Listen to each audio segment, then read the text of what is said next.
د هر ډول ناروغۍ لپاره قرآني شفا. بسم الله الرحمن الرحیم.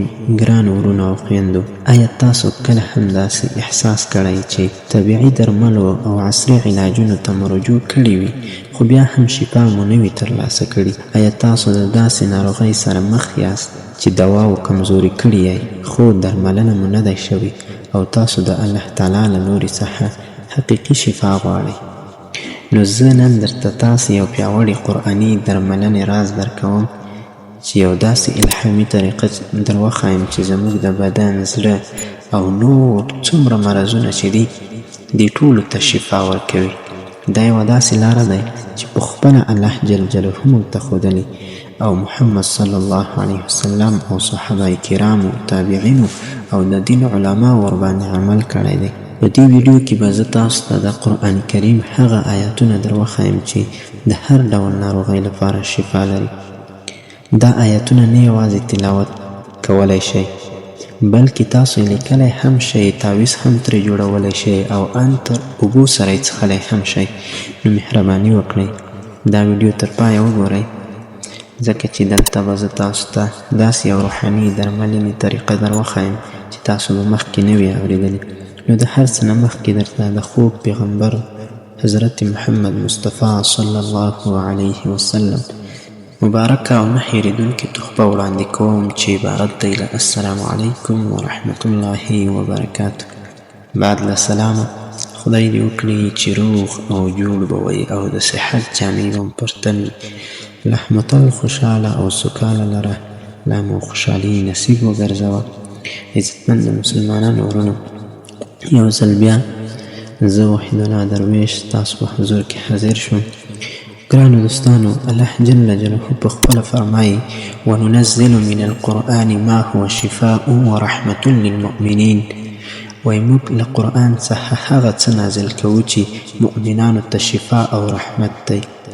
دا ښکاره حقیقت دی چې قرآن کریم یوازې د هدایت لپاره نه دی بلکې دا زموږ د فزیکي، ذهني او روحاني ناروغیو لپاره یو پیاوړی علاج هم دی.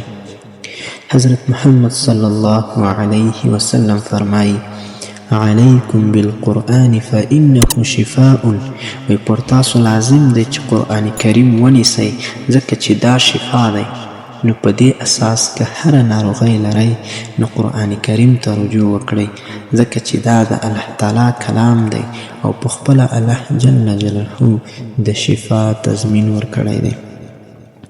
که تاسو غواړئ چې د بدن، زړه یا روح نورو ناروغیو ته شفا پیدا کړئ او شفا ورته ومومئ نو لاندې آیاتونه چې زه درته ښایم یا په ویډیو کې درته عکس په ذریعه ښایم نو په دې باندې عمل وکړئ او دغه طریقه وکړئ. عزتمندو مسلمانانو، زه پوهیږم چې تاسو به حیرانه شئ خو د قرآن کریم درملنې بې شمېره حقیقي کیسې شتون لري. د حضرت ابو هریره رضی الله عنه یوه کیسه درته کوم. یو سړی د مار له لورې چیچل شوی و. صحابه کرامو سورة الفاتحه پرې ولوسته او هغه سړی روغ شو. کله چې دا خبره رسول الله صلی الله علیه وسلم ته ورسېده هغه وفرمیل دا یو حقیقي شفا دی. نو عزتمندو، ویډیو مه سکیپ کوئ، ویډیو تر اخیره وګورئ. انشاءالله دغه طریقه زه تاسو ته ښایم. نو دغه د هر ډول ناروغۍ لپاره علاج دی. د هر ډول ناروغۍ څخه د شفا لپاره د دغه آیاتونه ولیکل شي، یو دی تعویض کړل شي او نور دی په اوبو کې وڅښل شي. نو انشاءالله الله جل جلاله به دغه ناروغ ته چې هر رقم مشکل لري الله جل جلاله به شفا ورکړي. بسم الله الرحمن الرحیم. ویشفي صدور قوم مؤمنین وشفاء لما في صدور فيه شفاء للناس ما هو شفاء ورحمة للمؤمنين وإذا مرضت فهو يشفين قل هو للذين آمنوا هدى وشفاء. عزتمندو، دا د قرآن کریم آیاتونه دي. الله جل جلاله په خپله موږ او تاسو ته رهنمایي کوي او لار راښیي.